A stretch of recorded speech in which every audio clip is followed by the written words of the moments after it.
কৃষিকে লাভজনক করতে কৃষিকে অবশ্যই যান্ত্রিকরণ করা হচ্ছে, যন্ত্রের ব্যবহার কৃষিতে বাড়ানোর চেষ্টা করা হচ্ছে।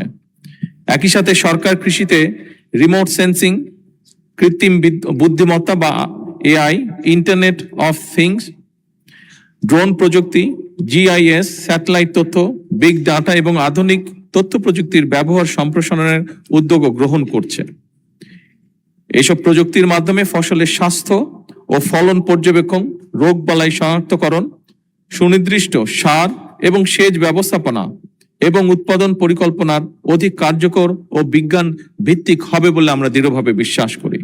সব মশার বিরুদ্ধে সুরক্ষা দিতে এলো বসুন্ধরা এক্সট্রিম অ্যারোসল, মশার বিরুদ্ধে এক্সট্রিম সুরক্ষা। মাননীয় স্পিকার, আধুনিক প্রযুক্তি এবং তথ্য নির্ভর প্রিসিশন এগ্রিকালচার চালু করে উৎপাদন যে খরচ সেটি কমানো এবং কৃষকের আয় বৃদ্ধি করা অন্যতম একটি লক্ষ্য আমাদের। সুষম, নিরাপদ ও পুষ্টি নিশ্চিত করার লক্ষ্যে যথোপযুক্ত প্রণোদনার মাধ্যমে কৃষি খাতকে পুনর্বাসন এবং বিকশিত করারও পরিকল্পনা রয়েছে।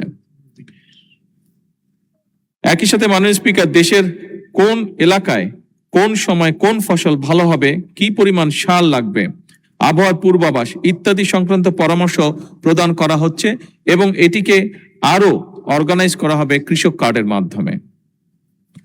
সরকার রাসায়নিক সারের উপরে নির্ভরতা কমিয়ে জৈব সার, বায়ো ফার্টিলাইজার এবং পরিবেশ বান্ধব কৃষি প্রযুক্তির ব্যবহার বৃদ্ধি করারও উদ্যোগ গ্রহণ করেছে। জলবায়ু পরিবর্তনের প্রভাব মোকাবেলায় কৃষিকে জলবায়ু স্মার্ট এবং অভিযোজন সক্ষম খাতে রূপান্তর করা হবে।